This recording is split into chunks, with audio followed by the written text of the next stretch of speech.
Hello everyone, कैसे हो। आज हम ऑर्थोगोनल कर्वीलिनियर कोऑर्डिनेट्स का लेक्चर नंबर 2 स्टार्ट करने जा रहे हैं। पहले लेक्चर में हमने पढ़ा कि ऑर्थोगोनल कर्वीलिनियर कोऑर्डिनेट्स क्या होते हैं, यूनिट वेक्टर्स अलोंग टेंजेंट्स क्या होते हैं and unit vector along normal क्या होते हैं। आज हम पढ़ेंगे relation between E1 cap, E2 cap, E3 cap and gradient U, gradient V and gradient W। अब E1 cap, E2 cap, E3 cap ये हमारे यूनिट वेक्टर्स अलोंग टेंजेंट होते हैं। Gradient U, gradient V, gradient W हमारे unit vectors along normal होते हैं। तो इन दोनों के बीच में आपस में क्या रिलेशन है। अब as we know that E1 cap is equal to 1/H1 partial derivative of R with respect to U। ये हम ऑलरेडी जो हमारा पहला लेक्चर है उसमें हम डिराइव कर चुके हैं कि E1 कैप की वैल्यू कैसे आई। H1 कैप हमारा स्केल फैक्टर होता है और partial derivative of R with respect to U ये हमारे E1 कैप की वैल्यू होती है। तो हमने कुछ नहीं किया, हमने यहाँ से partial derivative of R with respect to U की वैल्यू फाइंड आउट कर ली क्रॉस मल्टीप्लाई करके। तो partial derivative of R with respect to U is equal to H1 E cap. Similarly partial derivative of R with respect to V H2 E2 cap हो जाएगा and similarly for W curve.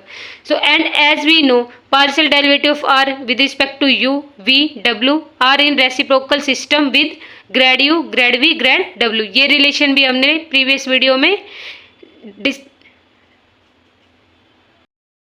कर लिए।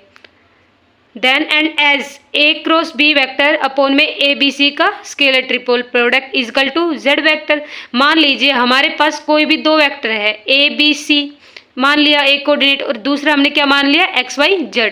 तो जो Z है वो हमारे अब Z का कोरेस्पोंडिंग क्या होता C होता, लेकिन उसको छोड़ के जो A और B बचे हैं उनकी क्रॉस प्रोडक्ट अपॉन में स्केलर ट्रिपल प्रोडक्ट। ऐसे ही अगर हम X का निकालेंगे तो अभी हमारा ABC था एक कोऑर्डिनेट और एक XYZ था, तो X का क्या आता हमारा A आता कोरेस्पोंडिंग वेक्टर, लेकिन A को छोड़ के हम B क्रॉस C अपॉन में ABC का स्केलर ट्रिपल प्रोडक्ट निकालेंगे। यही होता है हमारा रेसिप्रोकल सिस्टम। तो सेम वही चीज अब grad U is equal to, अब ग्रेड U का कोरेस्पोंडिंग क्या होता E1 कैप होता। तो E1 कैप को छोड़ देंगे हम E2 कैप क्रॉस में E3 कैप अपॉन में E2 कैप क्रॉस में E3 कैप अपॉन में E1 cap E2 cap E3 cap का स्केलर ट्रिपल प्रोडक्ट। तो हमने यहाँ पे कुछ नहीं कर रखा, जो हमारे E2 cap cross E3 cap करते तो E2 कैप की हमने वैल्यू यहाँ पे ये सब्सटीट्यूट की हुई है कि हमारा E2 कैप की वैल्यू क्या आएगी partial derivative of R with respect to V cross में partial derivative of R with respect to W। ये चीज़ हम ऊपर भी डिराइव कर चुके हैं। तो अपॉन में ऐसे ही partial derivative of R with U dot partial derivative of R with respect to V cross partial derivative of R with respect to W। क्यों? क्योंकि स्केलर ट्रिपल प्रोडक्ट का फॉर्मूला यही होता है। मान लीजिए यहाँ पे ABC था, तो इस स्केलर ट्रिपल प्रोडक्ट को हम ओपन करेंगे तो क्या बनेगा A dot B cross C। तो ऐसे ही partial derivative of R with respect to U dot partial derivative of R with respect V cross partial derivative of R with respect to W। अब क्या किया है कि हमने partial derivative of R with respect to V इसकी value substitute कर दी H2 E2 cap. ये हमने यहाँ पे ऊपर फाइंड आउट कर चुके हैं। Similarly for partial derivative of R with respect to W इसकी वैल्यू हम सब्सटीट्यूट करेंगे यहाँ पे H2 E2 कैप और ये H3 E3 cap for partial derivative of R with respect to W इसकी जगह H3 E3 कैप।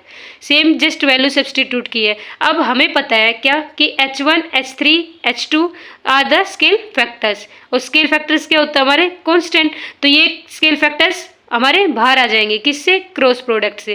तो ग्रेड U की वैल्यू हम यहाँ से फाइंड आउट करेंगे इजकल टू, अब H2 और H3 हमारे कांस्टेंट थे तो इनको हमने जस्ट बाहर ले लिया क्योंकि ये हमारे स्केल फैक्टर से ब्रैकेट। अब E2 क्रॉस E3 करेंगे, हम E2 क्रॉस E3 करेंगे। सिमिलरली ऐसे ही H1 H2 H3 कांस्टेंट थे, H1 H2 H3 को हमने ब्रैकेट के बाहर ले लिया। अंदर स्केलर ट्रिपल प्रोडक्ट के अंदर क्या बचेगा E1 cap E2 cap E3 cap.